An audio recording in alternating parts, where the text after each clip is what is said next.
sina data, iko mikononi mwake, kila kitu kiko beta. Mimi sina data, kuna watu wakitaki unabarikiwa sana wanazeta, anazidi kuleta mvua ya baraka na mabeta, inazidi kunyesha. Ibilisi anajeta, kuna watu wakitaki unabarikiwa sana wanazeta, anazidi kuleta mvua ya baraka na mabeta, inazidi kunyesha.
To show His excellence, all I require for life, God has given me, and I know who I am.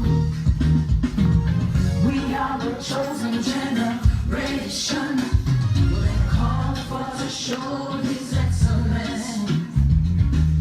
All I require for life, God has given me, for I know who I am.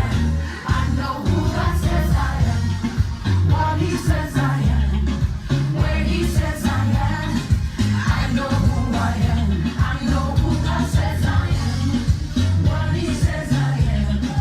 I live my life for favor, so I know who I am. Take a look at me, I wonder, it doesn't matter what you see now. Can you see His glory? For I know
Sit back, relax, shape your collar, jigija your tie, and tie your belts.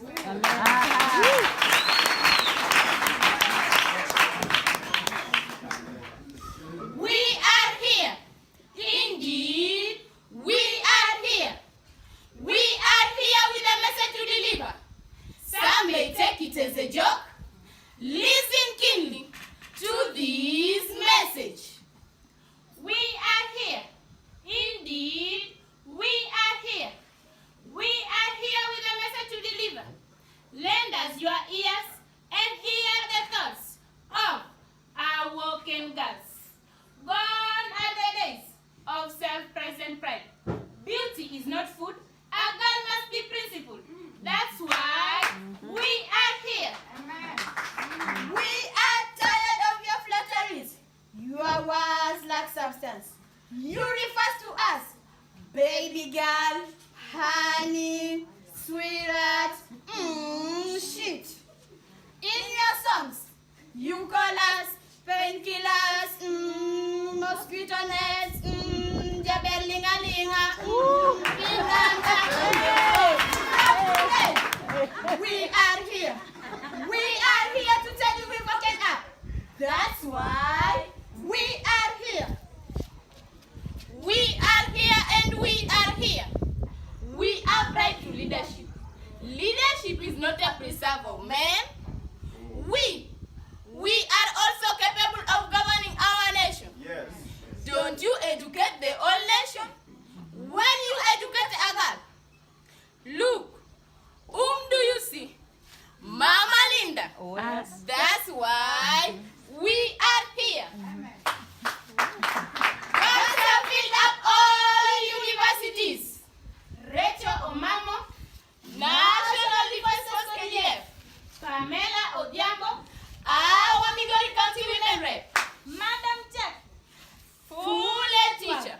Madam Ted, our educated Kiswahili teacher. We, girls from Bishop Amonde, haven't get the right here. That's why we are here.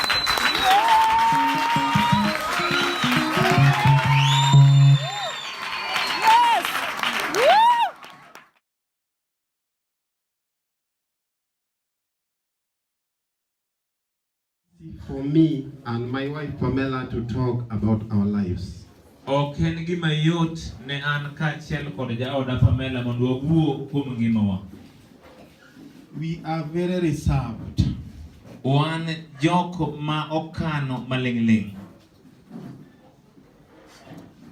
But from yesterday, To kochakore nyoro, we felt moved nye wawinjo ka wach moro odhirowa to share with you. mondo walalre kodu. Because you are our brothers, Nikech un owetewa, you are our sisters. un e nyimenewa. We are the body of Christ. Wan ringre Kristo. It's good to know us. Ber mondo ung'ewa. Some of you probably knows my testimony because I've been with you for over 30 years. Jomoko samoro ong'e nenda nikech wasebedo kodi kuom higni 30. But not all of you. To ok unu te. So this morning, Oro okinyi ma kawuono, I will take time abiro kawo thuolo to summarize mondo mi akete yo machuok. from birth, Kochakore nyuol, schooling, kana somo, salvation, warruok, marriage, kend, call to missions, luong mondo ayal, and then connections with the team you are seeing here. kaeto tudruok gi jok ma uneno ka. I think if I talk on those topics, I will have summarized everything. Aparo ni kawuoyo kuom sidienje go abiro kawo gigo kendo aketgi e yo machuok kendo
They want to pray for you. So I told them, you don't mind, do you?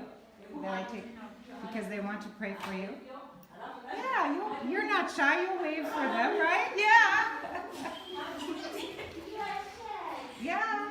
So wave to my friends, please, my brothers and sisters. Thank you, Madam Jacqueline. Yes. See, the ones who are hugged, they have no problem. Yeah. So nice to meet you. Wow. All these beautiful, beautiful girls. Yeah, nice. Such beautiful young ladies. Chochote kile. Hallelujah. Anything. Amen. Saizi mimi nimejifungua mbele zenu na mbele za Mwenyezi Mungu. I've opened up before you because of Jesus Christ. Chenye kilinisababisha mpaka nikatahirishwa. What made me to be circumcised? Kwetu sisi huwa tunatahirishwa wasichana. In our community, we normally be circumcised. Na watoto wa nyumba yetu wote wametahirishwa. And all our kids are circumcised. Hii hali ya kusema eti no FGM, hii ya The issue of saying there is no FGM, female genital mutilation. Mamangu akasema kana kwamba watoto wote nimewatahiri. Sasa ni wewe peke yako ukitinda mimba, mbona usitahirishwe? My mother said all of you have been circumcised. Why not you are last born not to be circumcised? Hivyo itanibidi nikutahirishe. You are supposed to be circumcised. Haya, after hiyo kupita, But after that happening, pia sisi hawajiwezi. pardon? Pia sisi hawajiwezi. They are from a poor background. Mamangu ni mmoja tu, mwanamume. Their mother is only one. Sasa tukaishi katika hali hiyo. We've been staying in a poor situation. Nikakaa karibu miaka 5 tangu nitahirishwe. I stayed for almost 5 years after circumcision. Mamangu akanipeana kwenda kwa mume. And then my mother gave me out to go to get married. After kwenda huko, after going there, nikakaa mwaka mmoja. After going to get married, I stayed for 1 year. Nikashika mimba. And then I conceived. After kushika hiyo mimba nikawa na shida ya tumbo. After conceiving, I had stomach or womb problems. Nikapelekwa hospitali Kisii. And I was taken to the hospital in Kisii. Nikaambiwa naenda kupasuliwa. And I was told that I'm going to be operated. Niliambiwa nini nionane na daktari mkuu wa hospitali wa Kisii. Sorry, I didn't understand. She was told she was going to be a parent? Yeah, oh, okay. She was given out after circumcision. Oh, okay. Yeah. And how old were you when you said ulikuwa na umri wa miaka ngapi? How old were you? Ulikuwa na miaka ngapi? Miaka ngapi? Nilikuwa na 13 years. 13. She was given out in 13 years. Yeah. Sasa vile nilipelekwa Kisii. So being taken to Kisii. Nikaenda, daktari mkuu alikuwa na wagonjwa wengine. The head doctor had some patient and I was supposed to see him. Sasa nikaenda kwa naibu wake mwenye namsaidia. I went to his assistant in the hospital. Akanieleza hakuna uwezekano ukaweze kupasuliwa. And he told me I won't be able to be operated on. Mtoto alishakufa tumboni. Because the child has already died in my womb. Iko na siku 2. Within 2 days. Lakini Mungu alinisaidia. And God helped me. Nikaoshwa. And I was washed. I was cleansed. My womb was cleansed. How many months was she?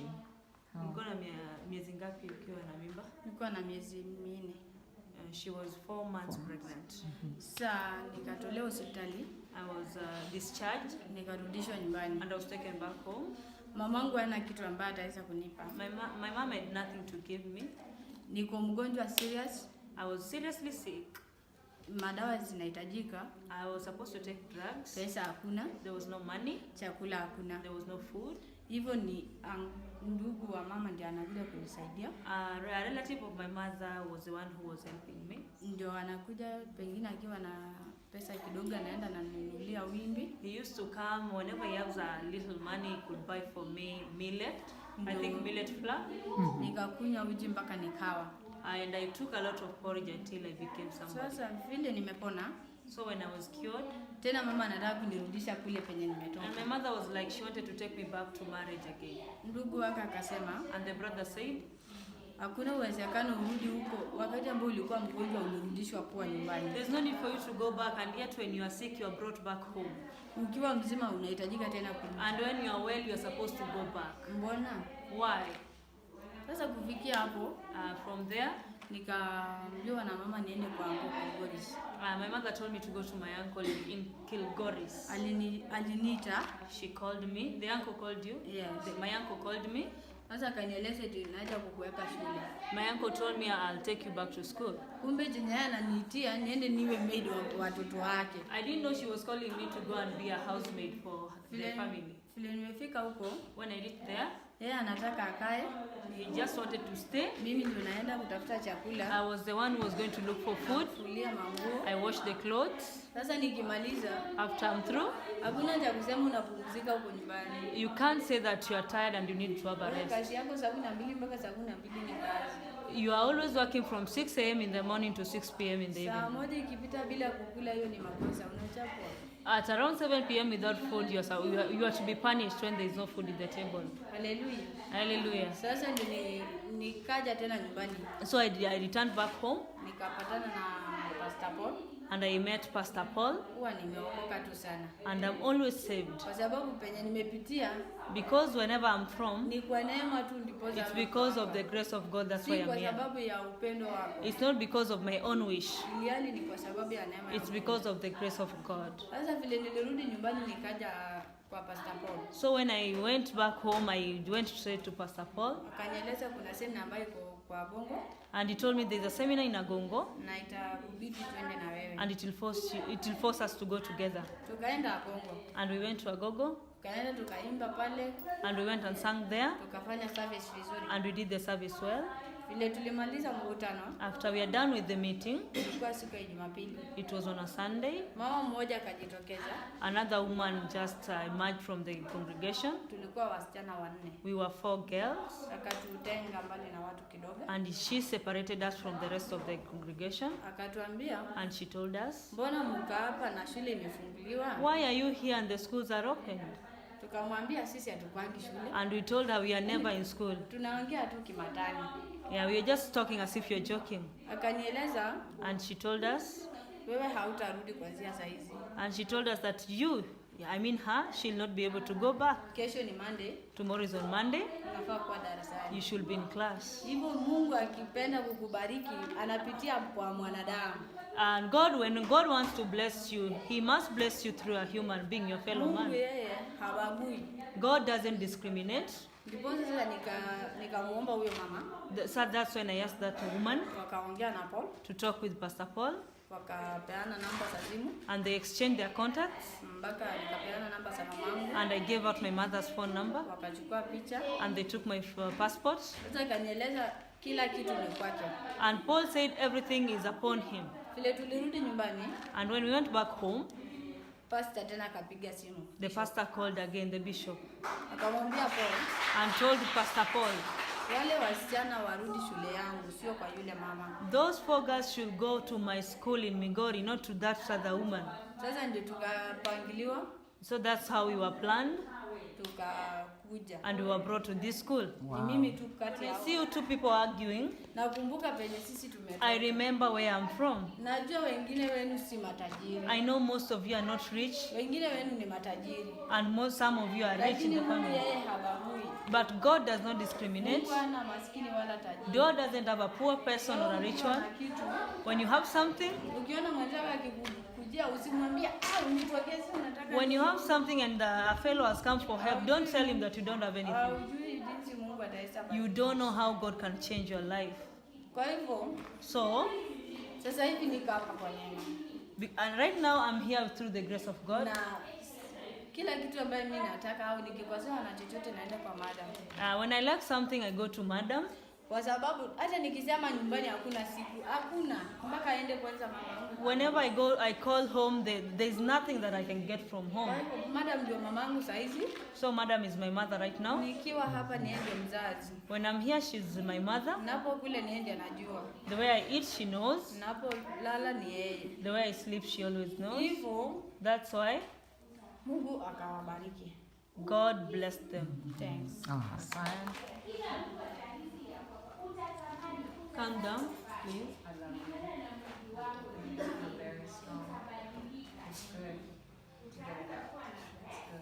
Can you sing? Ametenda maajabu nami siwezi kueleza, siwezi kueleza, siwezi kueleza.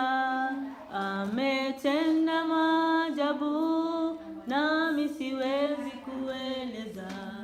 Ametenda maajabu,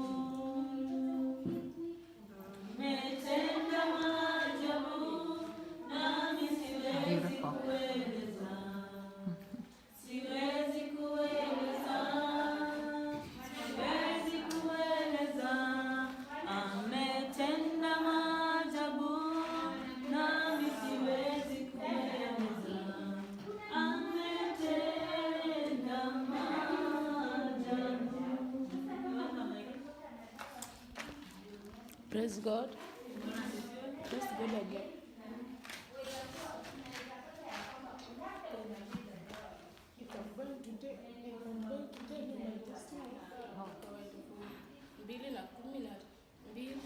When it reached the year 2012, Mama yangu na baba yangu waliniambia nitoke niende nisome kwa uncle yangu kwa Eldoret, kwa brother ya babangu.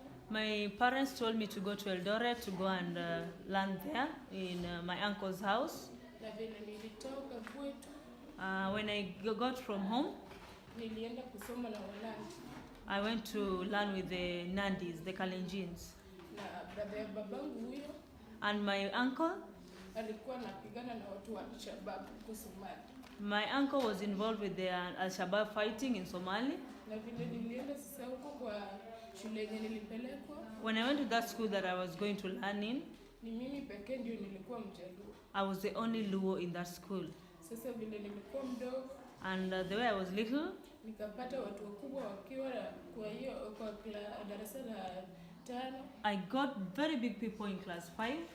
na nilipokuwa huko And when I was there, nikiwa kwa class, when I'm in class, mwalimu akitoka, when the teacher is not there, alafu tupewe kazi when we are given some work to do, nifanye, for us to do, nikipata when I get it right, na wengine hawajapata, and the others have got it wrong, itanibidi wanipige.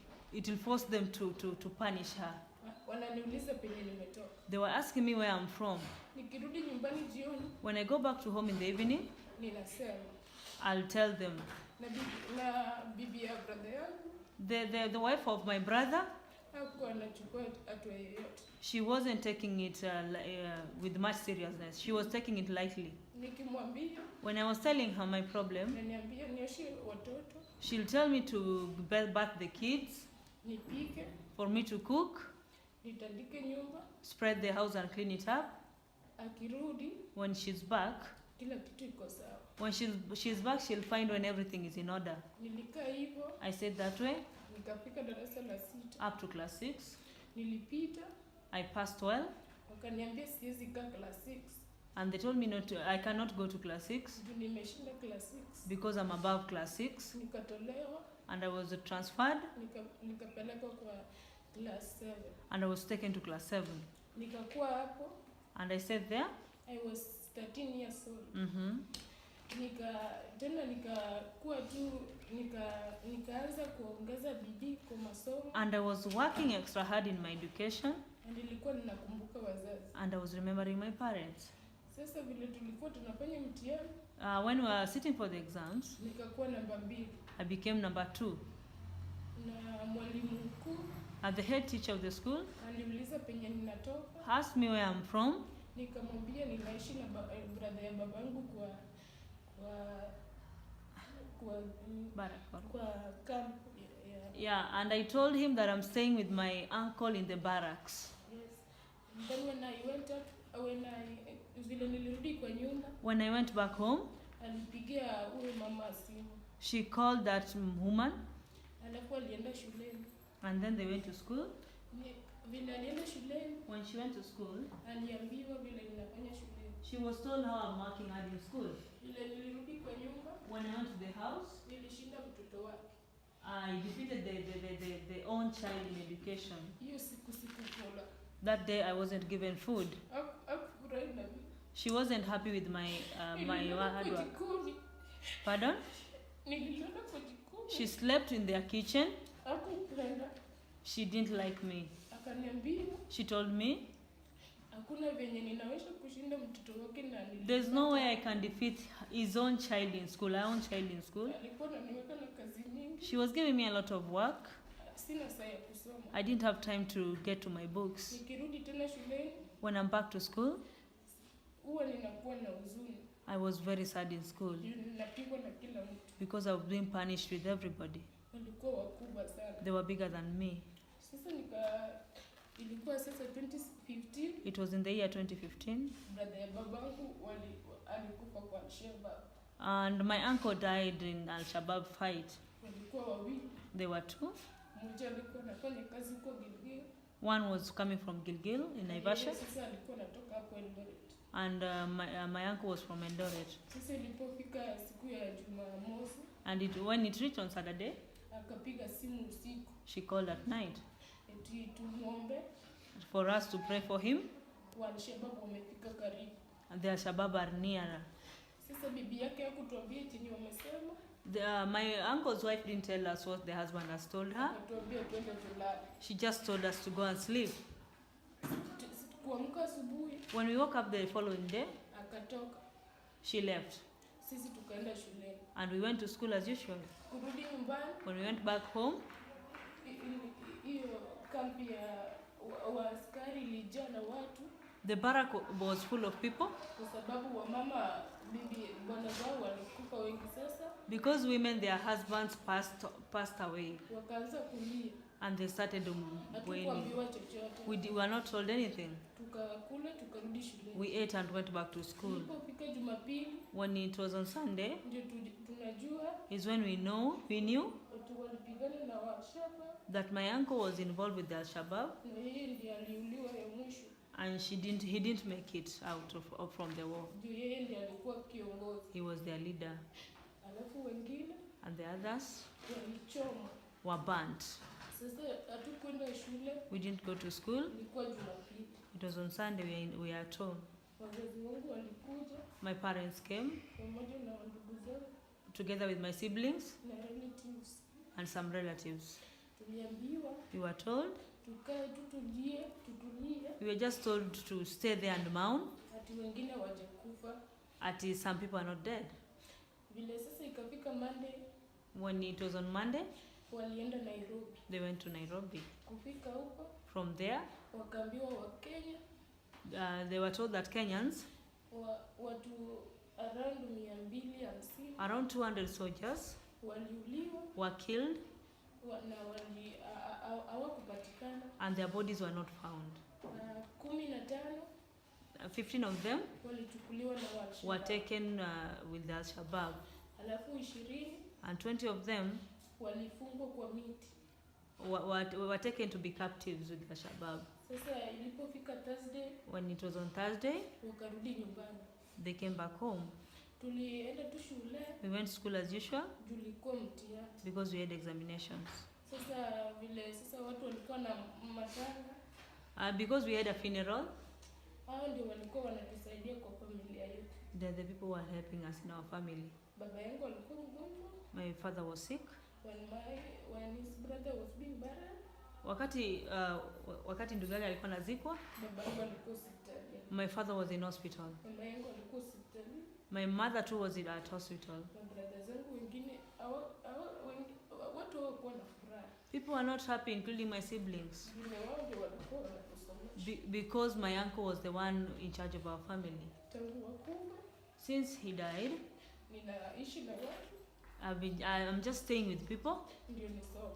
for me to get my education. Vile nilifanya KCPE, When I did my Kenya certificate of primary education, wengine walikuwa ilipofika tarehe 6 when it reached on 6th, niliambiwa nikuwe tayari nipelekwe shule. I was told to prepare to be taken to school, Lakini shule ambazo niliitwa and the schools that I was called in, hakukuwa na pesa we didn't have money kwa sababu because mama yangu hawezi, my mother is unable, baba yangu pia hawezi. my dad too is unable. Ilinibidi nikae nyumbani It forced me to stay home 2 weeks for 2 weeks kama wengine wako shule. while others are in school. Nilikuwa nikiomba, I was just praying. wengine nilishinda na tayari wako shuleni. Yeah, some people I defeated them in the exams and they were already in school. Na kwa hiyo area yetu And in our area, mimi pekee ndio sikuwa nimeenda shule. I was the only one who is not yet in secondary school. I was shy. Mm. Wananiuliza kwa nini sijaenda shule. I was shy to go to the center because whenever I go to the center, they'll ask me, why are you not in school? Nilikuwa tu nyumbani, I was just at home. ninafanya tu kazi nyumbani, I'm just doing the household chores na sitoki nje. and I'm not out of the compound. Nilikuwa na huzuni. I was very, very sad. Nilipofika tarehe 10, When it was on 10th, principal kutoka Mwisuba the principal from Moisuba Girls alipiga simu called eti inatakikana that I'm supposed to be in school. tarehe 10 na I want to give you the story of my life. When I was young, nilipokuwa darasa la kwanza, Mamangu alitoka.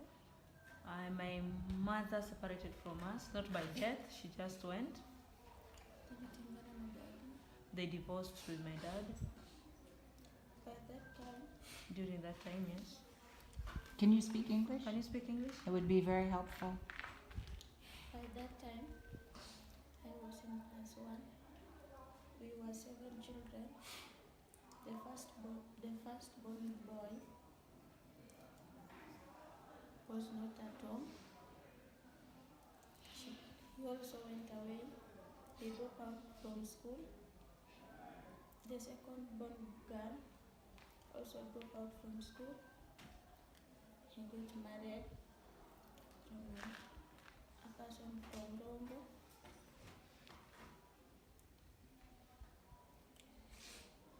Toka hapo, From there, mimi na bradangu mwenye ananifuata me and my youngest brother na wadogo wetu and the little ones, tulibaki nyumbani we were left at home na daddy with our dad and the grandfather. and our grandfather. Nikaenda class 2. I went to class 2. Sikujua mahali penye mamangu alikuwa. I didn't know where my mother was. Nikakaa tu, I just stayed there. babangu alikuwa na kunywa. My dad was an alcoholic. Hakuwa anaweza kutuangalia maisha yetu. He couldn't take care of us. Ikifika second term, When it was on second term, mamangu akarudi. my mother came back. Akirudi, When she came back, akakaa for 2 weeks.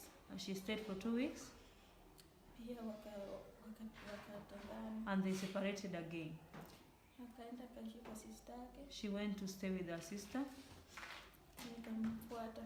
and I followed her.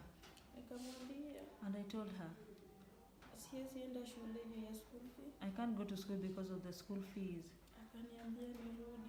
And she told me to go back. Atanitumia pesa. She'll be sending me money. Nikarudi, I went back. sijaona pesa. I didn't see any money. Nakaa tu kwa mlango. I was just at home Nilikuwa nafukuza school fee. because I was being sent for school fees. Nikapiga sister yangu mkubwa. I called my elder sister. Akaniambia niende kwake. She told me to go to her home. Hiyo ilikuwa third term. It was on third term Nikaenda kwake. and I went to her place. Nikaishi na yeye. I stayed with her Hadi nikafika class 6. up to class 6. Nikafika second term. It was on second term. Nikarudi nyumbani. I went back home again. Nikapata mami bado hajarudi. I found my mother is not there still. Nikakaa. I stayed there Nikaenda shule. Baadaye akanipeleka shule. and my dad took me back to school. Second term, second week. The second time, the second week, Nikafukuzwa school fee. I was sent for fees again Nikarudi nyumbani. and I went back home. Nikamwambia, And I told my dad. akaniambia He told me, tafuta mama yako. look for your mother. Nikakaa, I stayed there nikajiuliza, and I asked myself, aje nitatafuta mami. how can I look for my mother? Nikakaa, I stayed there nikaambia nyanyangu and I told my grandma nisaidie na 50 bob ya exam. and he said, to help me with 50 shillings for the examination. Bradangu mkubwa akirudi, My eldest brother, when he was back, I refund her the 50 shillings. Akaniambia She told me hana pesa. she didn't have any money. Nikakaa, And I said that way. nikaenda kwa brother ya babangu, I went to my uncle. nikamwambia I told him akaniambia bado hajapata pesa. My uncle told me he doesn't have any money yet. Ikifika jioni, In the evening, sister ya mamangu akakuja, the sister to my mom came akanitafuta, and looked for me. akanipea 200. She gave me 200 shillings Akaniambia mamangu ako kwake. and she told me my mother is in her house. Nikaenda shule kesho yake, I went to the school the next day. nikafanya mtihani. I did my exams. Ikifika third term, When it was on third term, sasa maisha ni ngumu, life became so difficult. siwezi enda shule. I couldn't go to school. Nikakaa, I sat there. mamangu akatoka kwa sister yake mkubwa, My mother came from her sister's house akakuja huku Migori. and came to Migori. Akatutafuta na namba ya jirani, She looked for us with the neighbor's phone number akatupata. and she found us. Nikamwambia mimi siende shule hii term, And I told my mother I'm not going to school during this term juu hakuna school fee. because I don't have any school fees. Akaniambia She told me nikae tu, to just stay there. anatafuta venye naenda shule. She'll find a way to take me back to school. After 3 days, After 3 days, yes, ametutumia pesa. she sent us some money. By that time, nilikuwa na sistangu mwenye ananifuata I had my younger sister na mdogo, and another one. walikuwa watatu. There were 3. Akatusaidia transport, She sent us some transport tukapanda gari. and we boarded a vehicle. Tulitoka hakuna mwenye amejua, We just sneaked from home tukakuja hapa Migori. and we came to Migori. Nilikuwa naenda mahali penye hata sijui. I was going to a place that I don't know. Kufika Migori stage, When I reached Migori, juu nilishika namba yake, because I crammed her number off head, nikampigia, nikaomba mtu simu, I borrowed a phone and called her akakuja. and she came. Kesho yake The next day, akanipeleka kwa brada yake, she took me to her brother's house niende niishi huko for me to stay there kama naweza kunilipia school fee. if he'll be able to pay my school fee. Nikaenda I went there.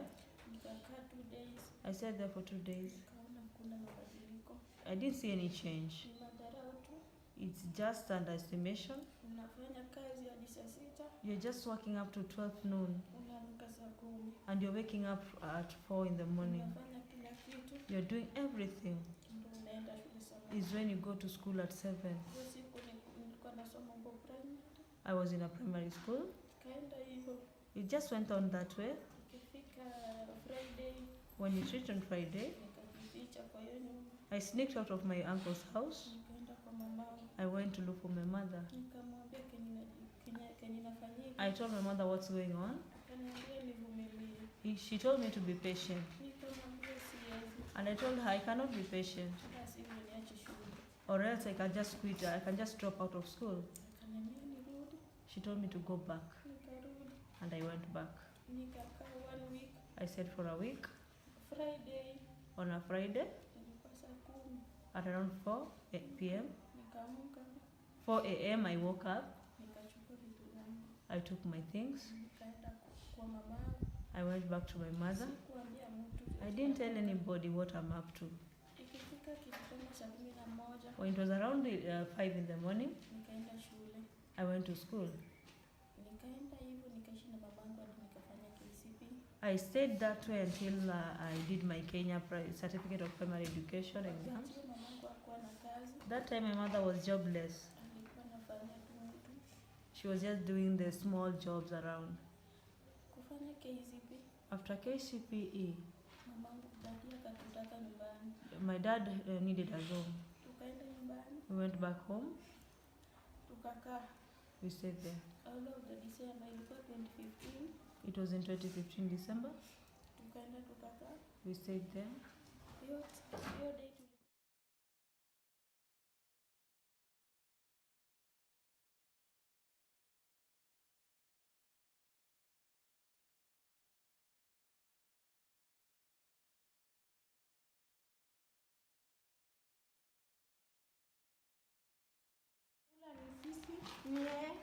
For us to feed, she must do something. anakomboa maziwa ndio tupate chakula. She milks so that we get some food. Siku moja baba akampiga mama, One day my father really beaten up my mother. Kamkata kwa panga. and cut her with a machete.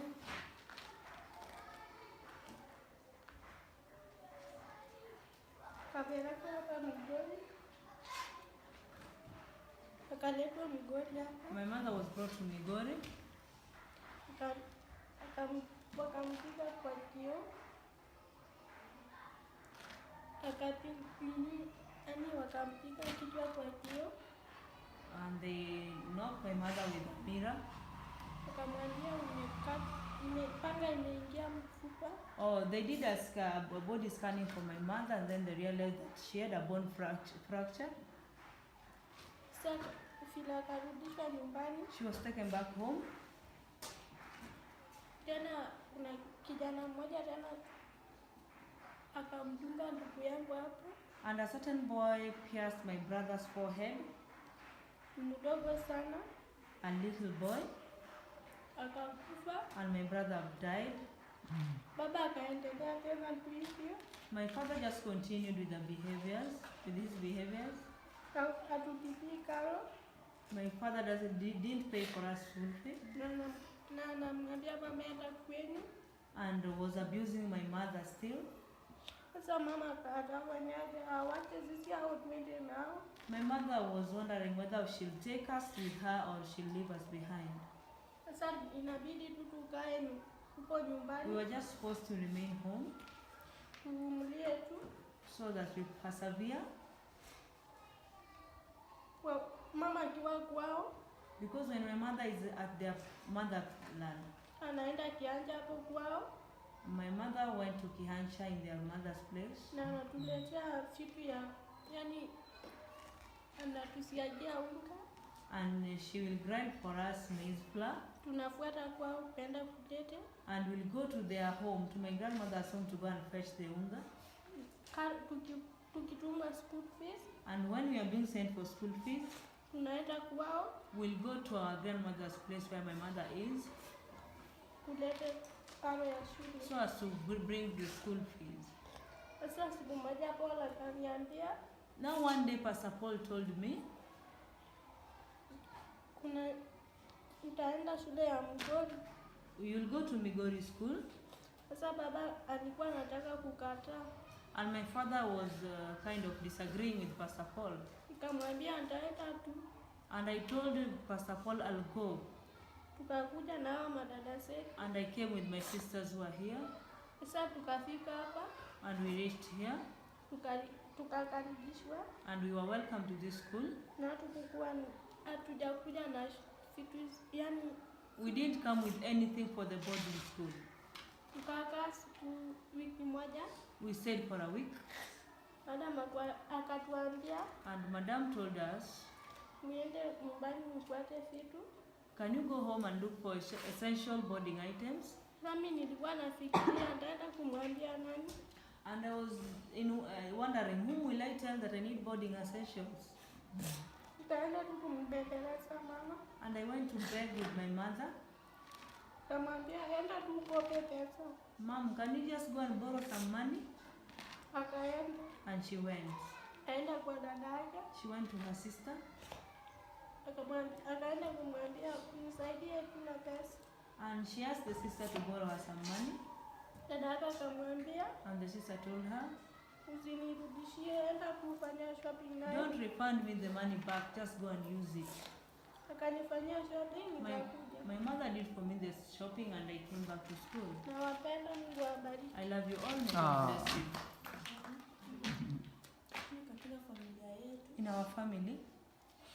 Babangu alioa mamangu. My father married my mother. Tukazaliwa wasichana wawili. And we have two. Na hiyo clan yetu watu hawakuwa wanasikilizana. In our clan, people are not loving each other. Watu walikuwa wanapigana, wanakatiana na panga. People used to fight a lot. So hapo kuna wengine walikuwa wanamchukia baba yangu. A lot of people hated my dad. Sasa siku moja. One day. Baba yangu akaenda kazi. My father went to work. So alikuwa anafanya kazi hapa Wendo. My father was working in Awendo. So mamangu pia alikuwa na shule kuanzia ECD to class 3. My mother was running a school from ECD to class 3. So watu wako People didn't like them. so babangu akaenda kazi siku hiyo walikuwa wanalipiwa mshahara. My dad went to work on that day. They were supposed to have their salaries. So kurudi When coming back, wakakutana na wavulana watatu. my father met 3 boys. Kumbe walikuwa bradhake wawili na au clan walimnunulia jangili mmoja. And there are 2 brothers, and the clan organized for them one other gang. So wakamngojea tu kwa barabara. They waited for my father by the road, Alafu wakamwona kama anakuja na pikipiki. and they saw him coming on a motorcycle. Wawili walibeba panga, 2 of them had machetes. mmoja alibeba ni mshale. One had a sword. Sasa kupita hivi akasikia tu kama walimkata tu hapa. They struck my dad when he was passing, Alafu bradhake akamdunga hapa. and the real brother pierced him on the cheeks, Alafu akaanguka. and my father fell. Wakachukua pesa They took all the money na pikipiki wakakimbia. and the motorcycle. So mamangu alikuwa akaongoja. My mother really waited for my dad. Simu yake aliacha nyumbani. My dad left the phone at home. Saa zingine alikuwa analala hapo kwa kazi. Sasa tulijua tu saa zingine amelala. My dad used to spend at work, so we thought that today he has already spent at work. So msichana wetu mdogo Our little sister alikuwa yani kama kitu imefanyika, alikuwa damu yake was so sensitive. If anything happens wrong in the family, she could sense. Sasa alikuwa ameanza kulia. My little sister started crying Akiuliza babake and asking for the father. So wengine walikuwa wanatoka kwa center.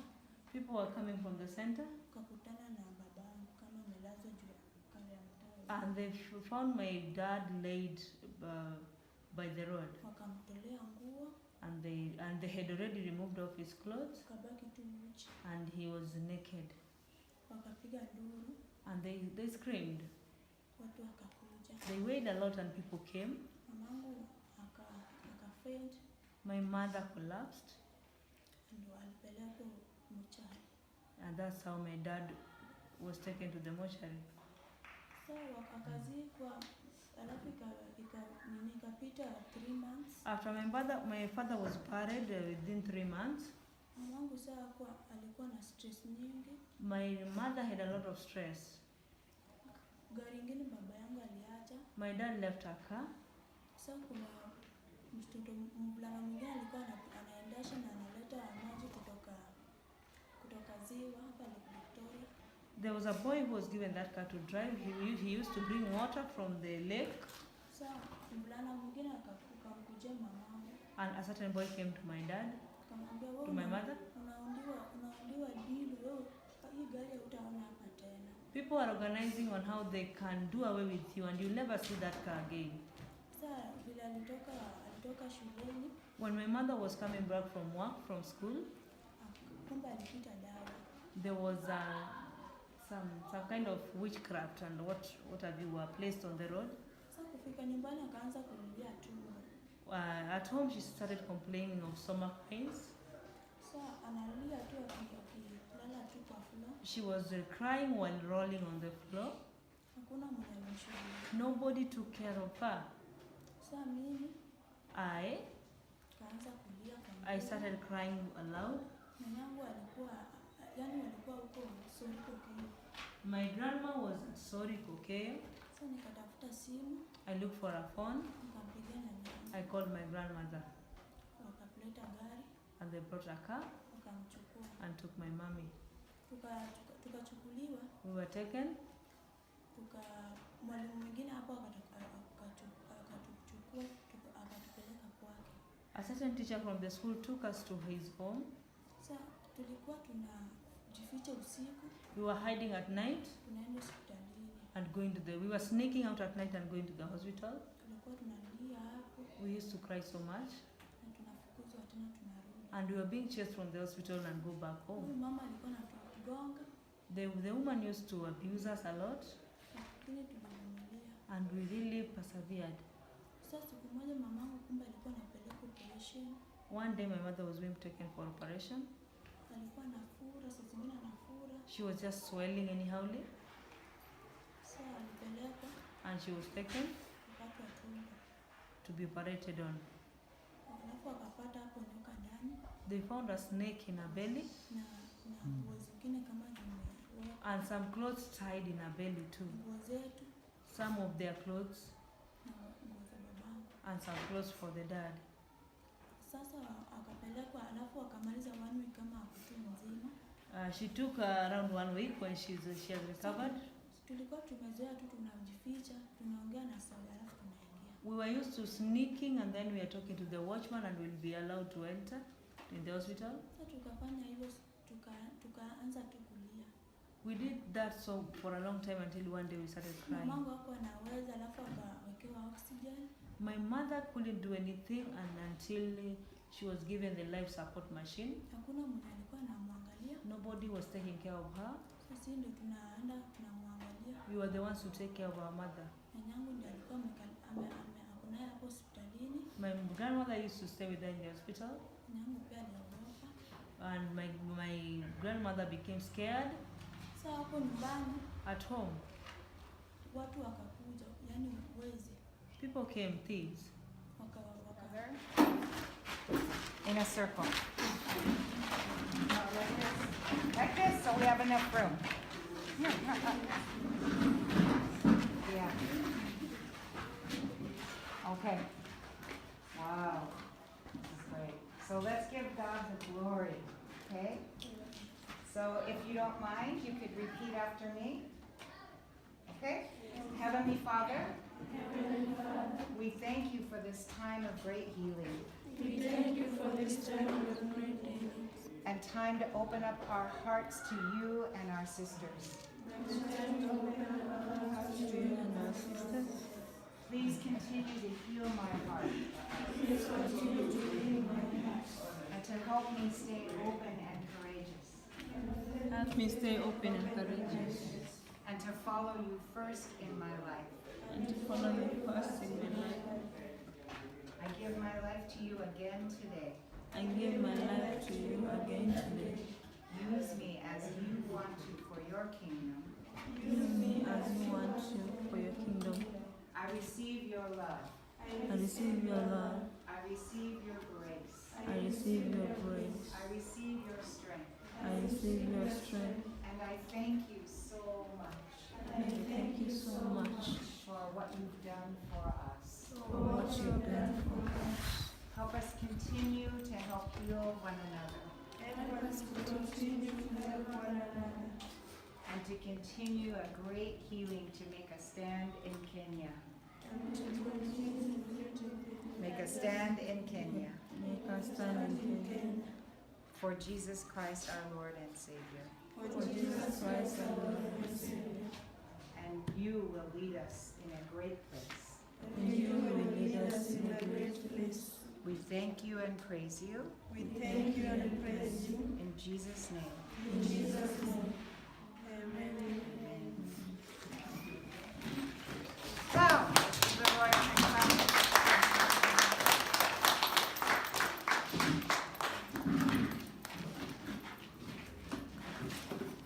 So I think you're very hungry by now.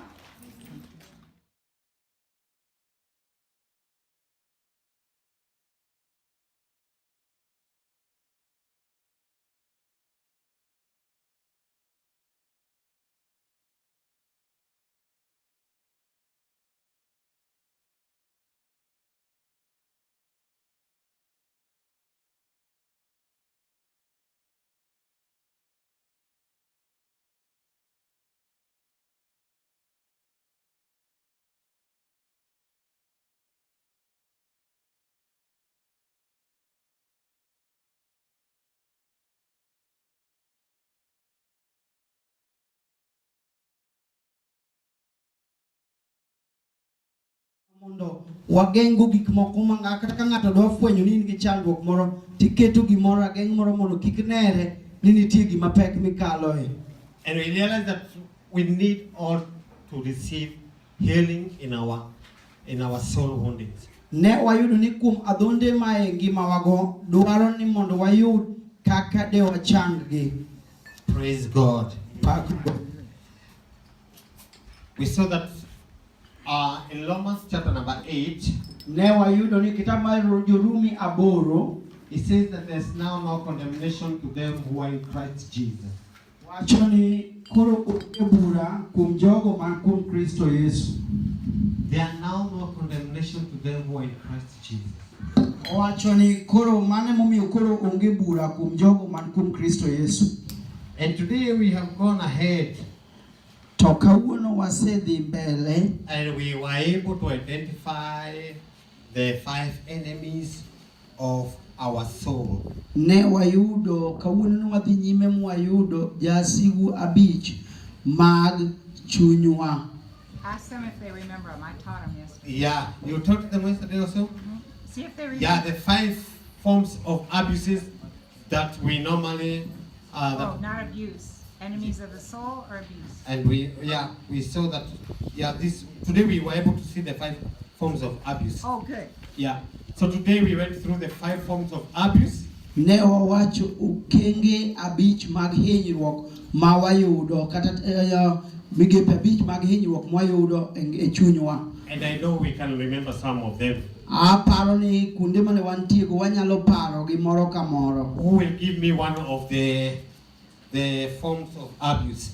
Ng'a manyalo paro kuom gik mane wawuoye mwayudo ma hinyruok. Yes. Defensive reactions that come from what? Okay, another one. Yeah, that is a trial. But I wanted to get the 5 forms of enemies. Adwa ni mondo ayud gik moko 5 ma jasigu tiyo go kuonde modonjo go e ngima wa kuonde modonjo go. It's the 5 forms of abuse that contribute to the soul woundings. Kuonde 5 ma wahinyore go e ngima wa kuonde ma hinyruogo donje gidonjo kanye gi kanye gi kanye. That we grow up with. Yes, Ma wadongo go. spiritual. Yeah, spiritual. That was very good. Achiel kuom gi ne en kokalo kuom chuny roho. We see that we get wounds from spiritually when we are abused spiritually as we grow up. Achiel no wayudo ni kwa wayudo hinyruok kokalo kuom roho marwa. Another one? Physical, physical also. Mar ariyo ne wayudo ni adieri e ringrewa moko itimonwa e ringruogni. Some of us, we were beaten so much. Jomoko kuomwa noyudo nogo mang'eny. Some of us, we were abused physically by our parents so much. Jomoko nogo kendo sand kod jonyuol gi e ringregi ni. Some never even had time to go and pray with other children because you were at home working. The work for your mama, you are the one who was doing the same work. Jomoko notami e thuolo no ginya tugo gi jowetegi nikech mama gi kata baba gi oketo gi ni gitimo gik mang'eny ma ginya yudo thuolo mar tugo. Which is the other one?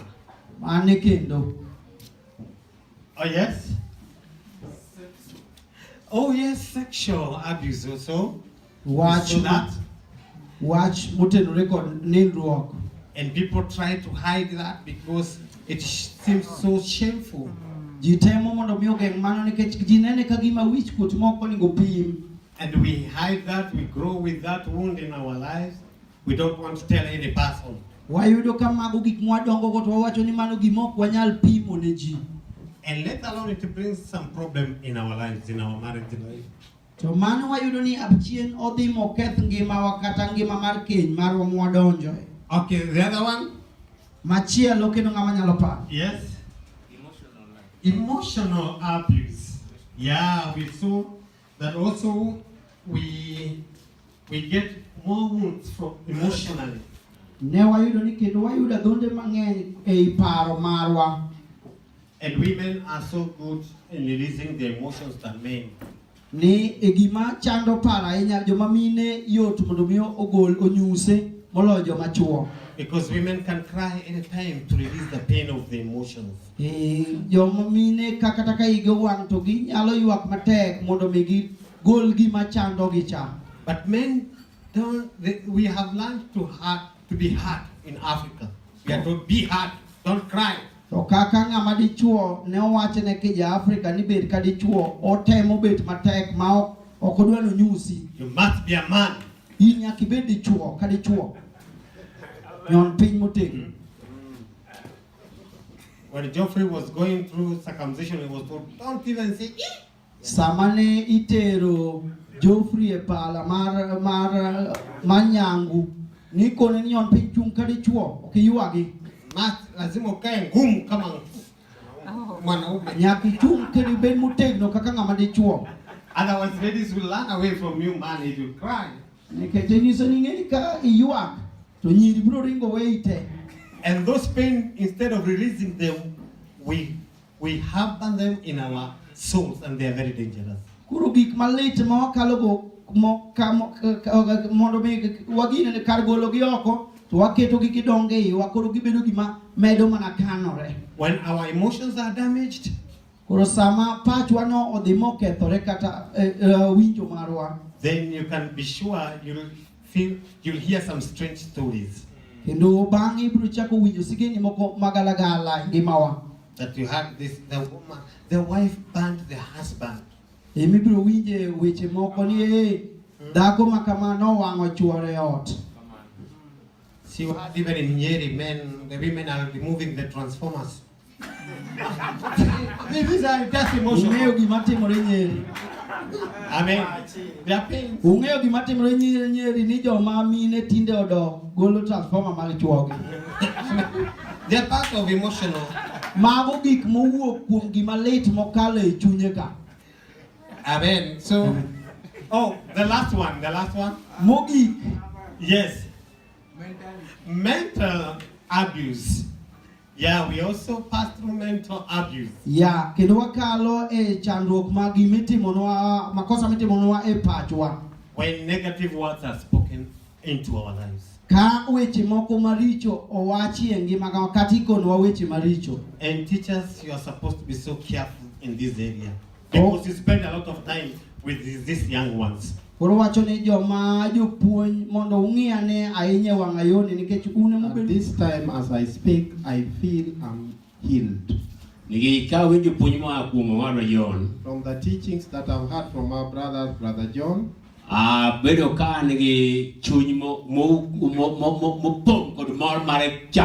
my heart is changed. I am healed.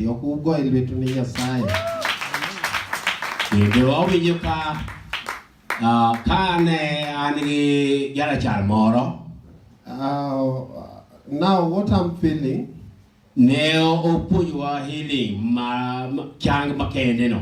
we have been taught about healings in the past, but it never came clearly like I've heard in this conference.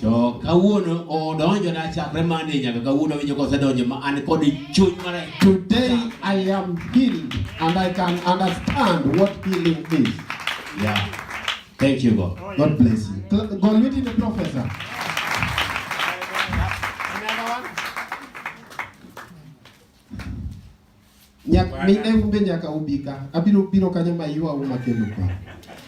Praise God. Now I have what I can testify on. There is something that has troubled me. It has wounded me for years and years. When Linda testified, I went back to myself. I soul searched and I realized that I have wounds for years. There was assistant chief in our home area. He arrested our dad. When you said your hotel was overtaken by gangs, I remembered how they came and invaded our home. And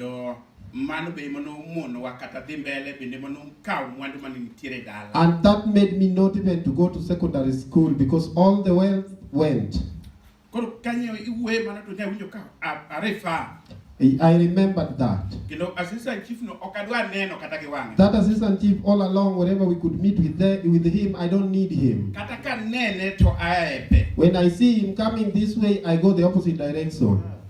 kanyagik kaka wuok puonj manyo puonji. From the teachings you've taught us, Aweyo ne koa gi kawuono. I'm going to look for him and slaughter chicken for him. God bless you. That's good. Yes. Haleluya. Unaponiona nikisimama hapa, If you see me standing here, mimi ni mwanafunzi wa hili shule. I'm a student in this school. Nimesema karibuni nyote kwa jina la Yesu. I welcome you all in the name of Jesus Christ. Haleluya. Amen. Ujue kana kwamba I want you to know, sio kwa upendo wako ndiposa huko siku ya leo, it's not on your ways to be here today. ila ni kwa neema yake Mwenyezi Mungu. It's by the grace of our Lord. Haleluya. Hallelujah. Ningependa kuwapa hadithi yangu kidogo I would want to give you my small testimony. ambaye ndio imenileta nisimama hapa. So that's the reason why I've stood here. Bwana asifiwe. Bwana asifiwe. Mimi pale ambapo nimetoka, Where I'm from, nimetoka Masurura. I'm from Masai land. Bwana asifiwe. Amen. Praise God. Kule nyumbani kwetu, At our home, mamangu hajiwezi our mom is a neighbor. na mamangu hana mzigo sana. And the dad doesn't have any burden. He's not bothered. Mamangu hana mume. So it's like my mom doesn't have the husband. Kuna watoto wazita. But he has 6 children. Wawili walioleka wasichana. 2 girls are married. Wavulana wawili wameoa. 2 men, they are married. Firstborn, The firstborn ni mvulana. is a man. Walikaa pamoja na mke wake vizuri. They are living so well. Waliishi kwa miaka. They have lived for years. Baada ya miaka michache, After some few years, wakiwa na watoto 5, when they had 5 children, mke wake akaenda. the wife left. Watoto wale wote, All the children wote wameletwa kwa mama. came to mama. Pia msichana ambaye anamfuata kijana, Even the one I'm following, naye pia alioleka. was married. Vile alioleka, When she got married, mume akatangulia kuhaga. the husband died. Naye pia akaishi, The lady lived, akawa mgonjwa, became sick, naye pia akaenda. died. Hivyo watoto wenyewe wakabaki. All the children remained. Wale watoto wote, Those children again wote wakarejeshwa kwa mama. brought to mama. Je, kama ni wewe ungefanya nini? Even if it were you, it is so hard. Kama ni wewe, swali langu, wewe ungefanya nini? That is my question. Even if you were the one with that burden. Jua mama na watoto wake aliyowazaa.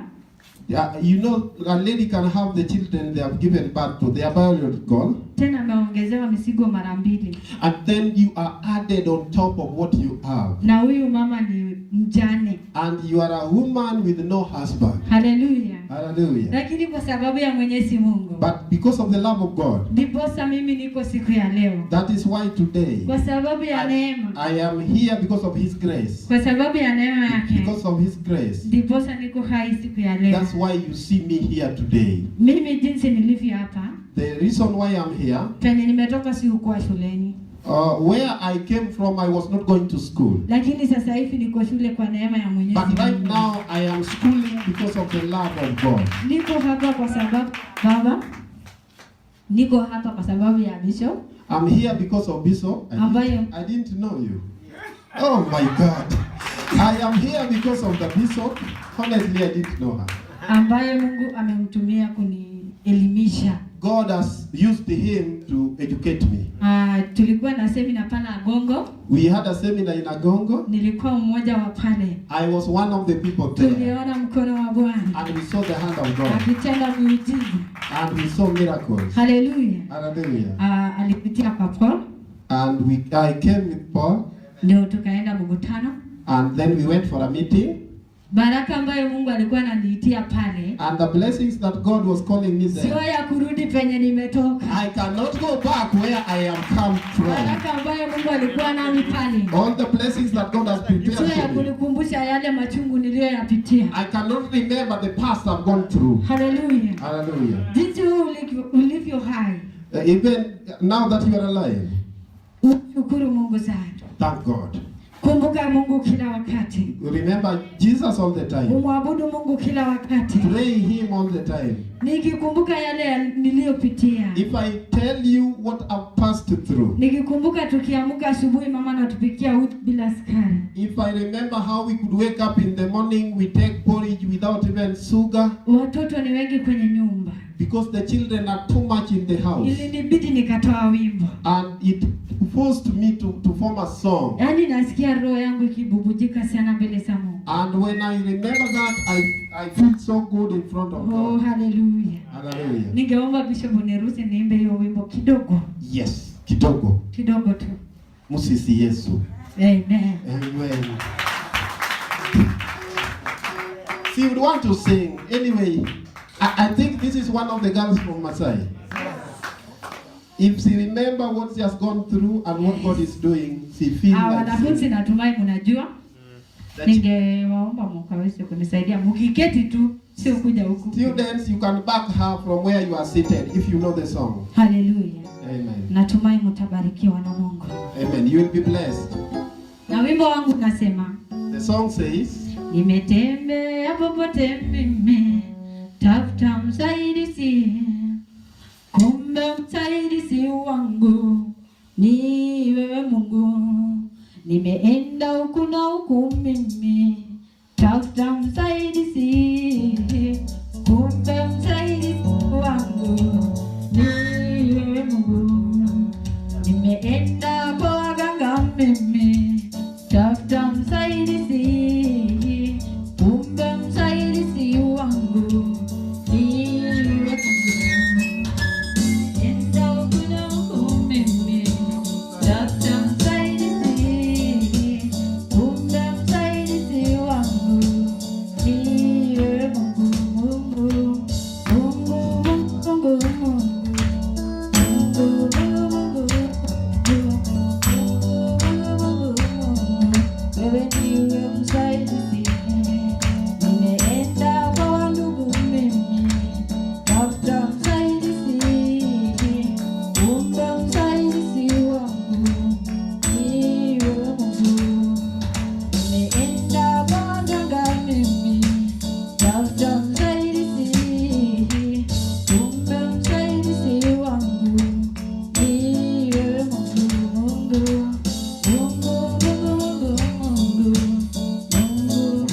for his grace and mercy, that today you see me here.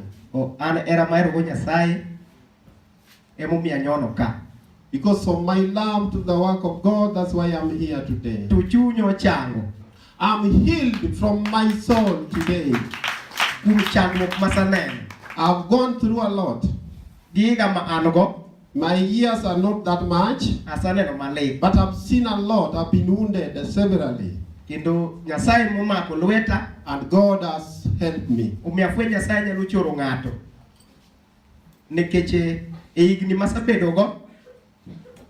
Aiko mama taiko babu taiko dhako taiko nyithinda ariyo. My mom died, my dad died, I buried my wife, I buried my children, and it has been too much on me. Kendo dhako bang dwe achiel kenda taiko nyathi ma jahigni auchiel. My wife died, and after 1 month I buried the child.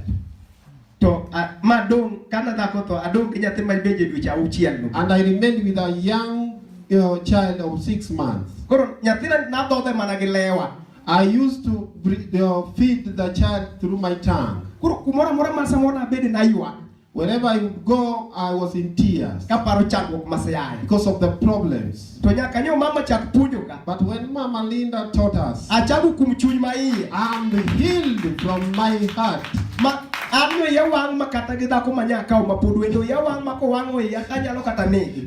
I used to be very bad. I had a lot of hunger due to the things I've gone through. Even I'm newly married, but when my wife does offense me, I feel so bad. I want to kill. Baba nani? My father here. En musechung koda. He has been with me. Elamo Nyasaye. To pray with me. Kendo apando onge. I know when he was not there, dok abedo dhano. I would have not been here. To kum Nyasache muting. But because of God, to Nyasaye nono. I'm now here. Kendo kamantie kan. Now that I'm here, ok inyalo fwenyo ni an gi chandruok ma kamago. I'm no longer having any problem. I am healed. To chunyo ochako nikech en. My soul is healed. Mama Nyasaye mad gwedhna. God bless you. Nyasaye ogwedhi ahinya. God bless the team. Amen. Amen. Kwa majina, My name, naitwa Irene I'm called Irene. kutoka Masara. I'm from Masara. Masara is Kenya, Tanzania? Kenya. Masara.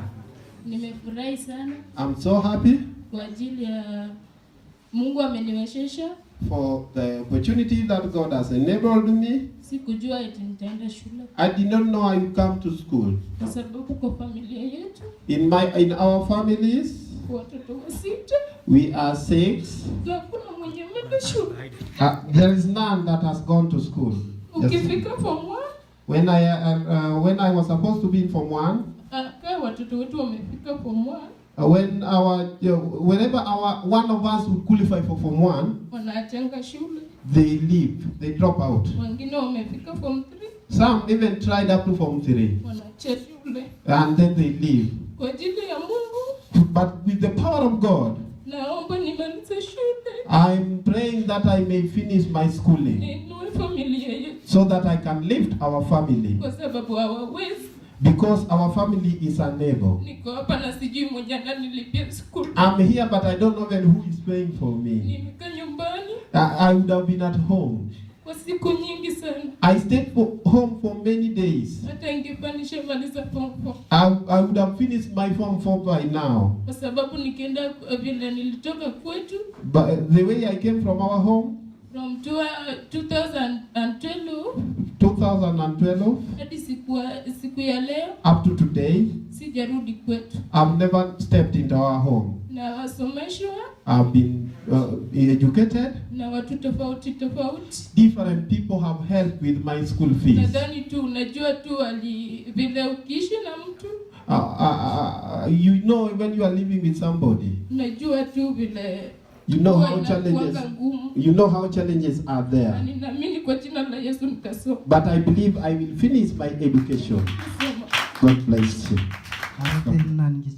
aonge wuonwa moro amora manyalo kona gimoro amora marach. Right from my young age, I had no dad. Koro osekonya mang'eny. He has helped me a lot. To kawuono Pastor John bochako konya. Today I've got another father, Pastor John. Ngimana aling. I don't talk much in my life. Even when somebody has wounded me, I don't talk about it. I can be troubled for several days, but I don't talk about it. But I don't forgive. Today I've been told how to forgive so that I can be healed. People quarrel me and they tell me, why can't you talk? Open up. But it was impossible.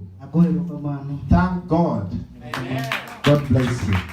That's so powerful. Yes. Owara ero Yesu Kristo. I love Jesus as my personal savior. Yesu no dakaja richo to nowara. He saved me from my sins. Nanaja kongo manende mitaro. I was a drunkard, addicted one. Kanti piny mar Mombasa. When I was working in Mombasa, I was a barman. I was working as a barman, the one in charge of all the alcohol. And God came and touched my life. Changed me, and I'm a new person now. Today, as I am here, I'm a son of God. But there has been some things that we lack in our lives. Teachings. Amen. Amen. I thank God since I arrived here on Monday. I also took the character of my father. Uonwa kata mana mama wasama notho okoyuage. My father cannot shed tears even when my mom died. He never cried. Owetene adek notho okoyuag kata matin. 3 brothers died. He never cried. Ekaka nambe nan. I followed them. Kata ngado temna problem okawachi. Even if you do what to me, I don't talk about it. To kana biro ka. But when I arrived here, tayudo kaka wachne inya. And I realized that this thing is wounding me. Kano chopo iga mara fario gapar. Gapar gachiel. The year 2011. Koka lukum inyruok manasekane. Because of the wounds in me. Gimoro nowacho ni mondo adog Mombasa adhi amany barua mondo achak adhi atieba. I wanted to go back to drink again in Mombasa. To Nyasaye nomako bada kana adog Mombasa. But God hold my hands. Mi Nyasaye norwaka mane tichne kendo. And he brought me back to work with him. Mano nobiro nikech gik moko manosetimorana e warruok ka. I wanted to backslide because of the things that happened to me while I was walking as a Christian. To kara nikech mana naling. But because I did not open about them. To kawuono. Today. Awinjo ka Nyasaye omulo ngimana. I am touched. I feel healed. Karo ken kuom tekona. It's not by my power. Onega wacha. I should say everything. Erokamano Pastor John. Thank you so much, Pastor John. Erokamano Mama Linda. Thank you, Mama Linda. Erokamano Mrs. John. Madam John. Nikech awinjo ka chunya okwe. My heart has peace. Kendo ang'eyo ni Nyasaye dhi timo wach machielo. And God is going to take me to another level. Awene jok motimo na maricho. I've forgiven everybody who has done me wrong. Kata nyoro nyapimo gi jaoda. Even in last night I testified to my wife. Akone ni kawane kanisa mar side by side. And I told her when we are in the church at side by side. Ne wayudo gimiluongo ni wonderful teaching, yani puonj monyono piny. We got wonderful teachings. Kendo makone ni aweni kuom richo masetimoni. And I forgave her. Akone ni ibe Kanyasaye omi ng'wono to wena. And I asked her to forgive me. Mondo wachak ngima manyien. So that we can move in new life. Nikech Nyasachwa ne nyalo. Because God is able. Nyasaye mondo gwedho. God bless you. Amen. Akofi kwa Yesu. Amen. Adwa dhi e gik moko adek mosehinyo ngimana. I just want to tell you 3 things that has wounded me in the past. Number 1, baba wa notamore puonja school en gimo chanda kuom ndalo mang'eny. 1, my dad refused to educate me. That troubled me and I've been holding it. Koro kata na ayudo pesa na to kamiye tawinjo ka gino ne chando chunya. Even sometimes when I would have money, it was too hard to give him. To nawinjo ka spirit of rejection ne pod kona ni pod ang'eno kodwara pesa na modwaro. Because I felt rejected by him. Now he wanted my money.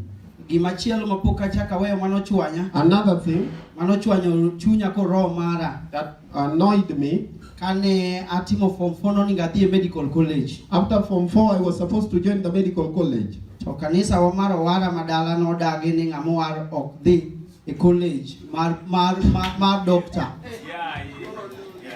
But our church said they are so powerful, they are born again, that you cannot go and train and be a medical doctor.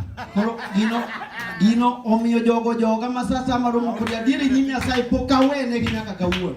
I've been holding this for years. Even when I see them, I hate them. And number 3 manyocho chako chwanya mabenda gombo Nyasaye mondo owena mondo mi adhi akwa ng'wono.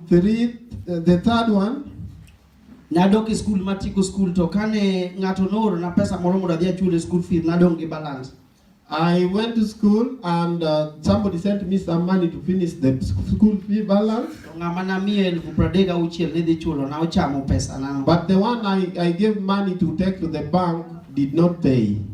Karomo kod adieri mana kaka John ne wacho okomosre. When I see him here, I follow this way. Akwa Nyasaye mondo mi owena. I'm asking God to forgive me. Mondo karomo kode tadhi amose kenda kwayo. So that we can reconcile with him and I walk in peace. Wow. Clap your hands for it. I'm called Jared. Side by side. I'm from one of the churches of Side by Side. I've been holding 2 things in my heart. One,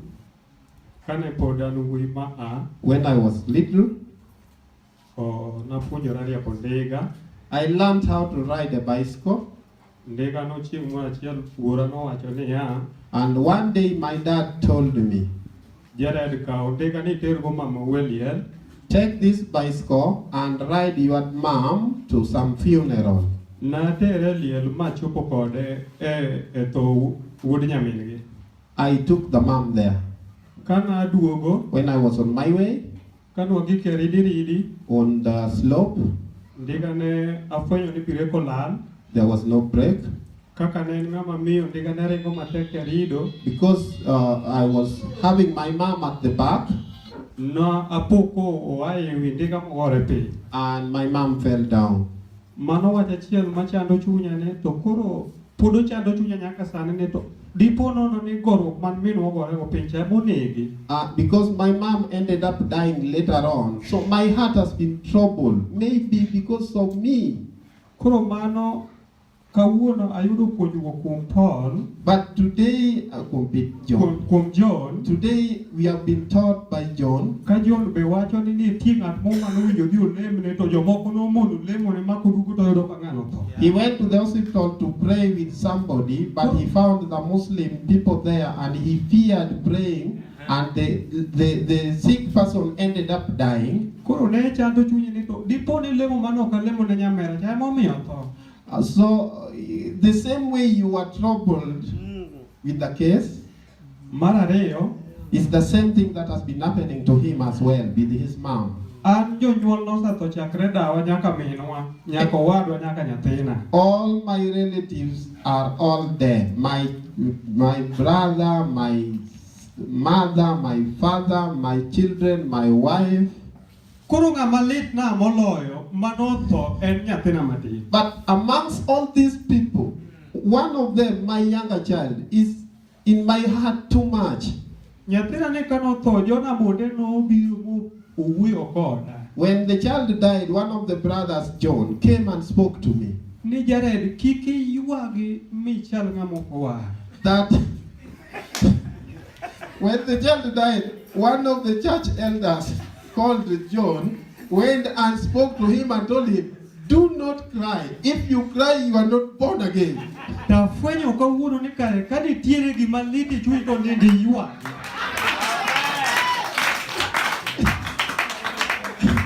Thank you so much, John, for coming, because that is a big problem here.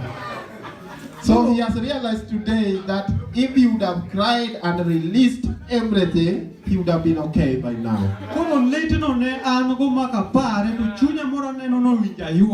He has been thinking of the child that sometimes he wants to cry.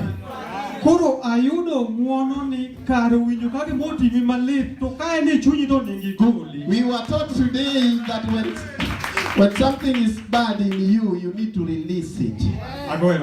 God bless you. Thank you for teaching us. Okay. Kwa sababu Because tulienda kwa ile nyumba, when we went to the other room tuliongea and we talked. na mimi Sometime niliongea, I talked also. nilisema the problems I said my problem and tulishare together. and then we shared the problem together. But me,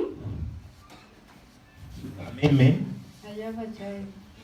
niko na mwana. Ako nyumbani.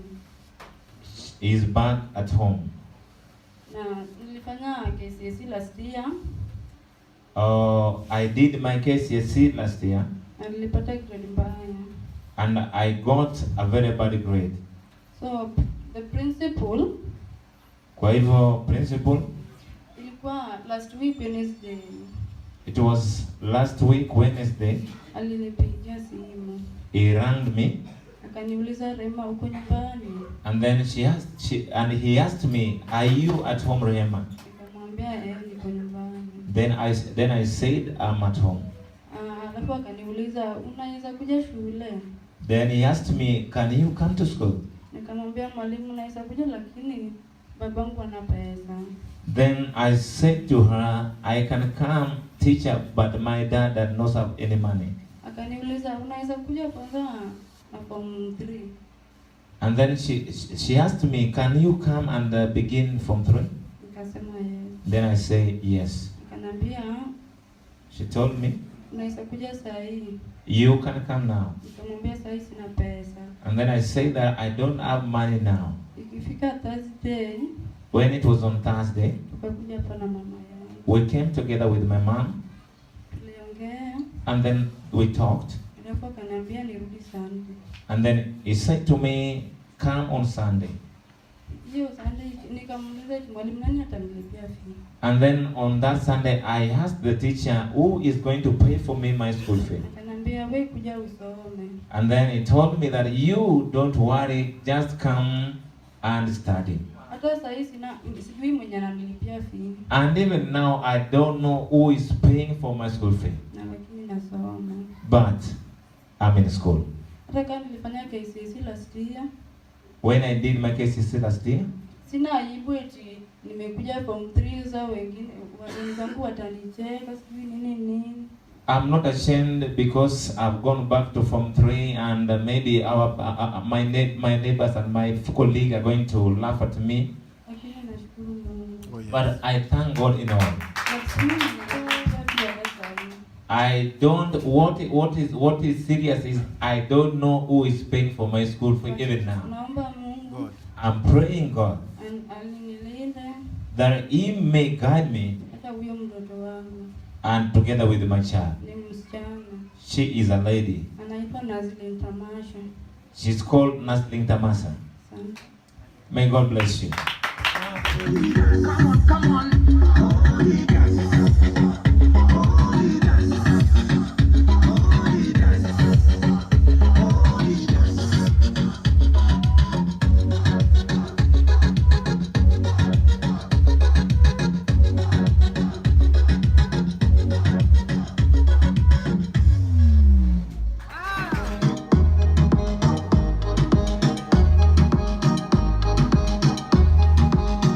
Check on the beat. Shetani aliandamana, ndio maana nilikimbia katika injili ya Baba, nikimwona nitasimama.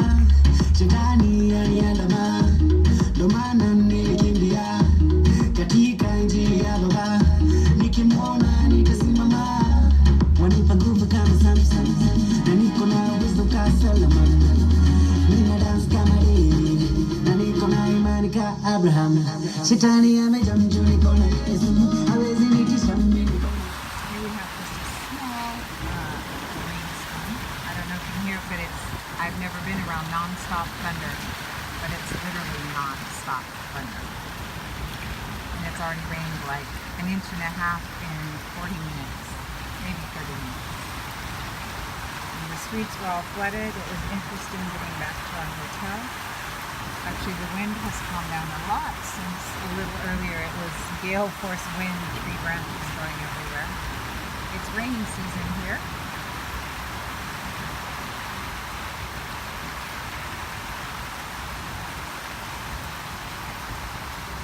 Crazy.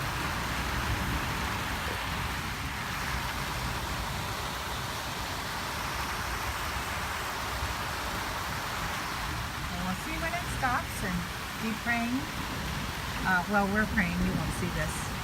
I'm praying that we don't have this kind of rain driving home, or it's going to take a lot longer, a couple days to get back to Nairobi.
Oh, wa milele Mungu wa baraka ninamsema. Wa milele Mungu wa baraka ni Yesu. Anafanya nini maisha yangu? Anazungukia maisha yangu. Anafanya nini wokovu wangu? Anazungukia maisha yangu.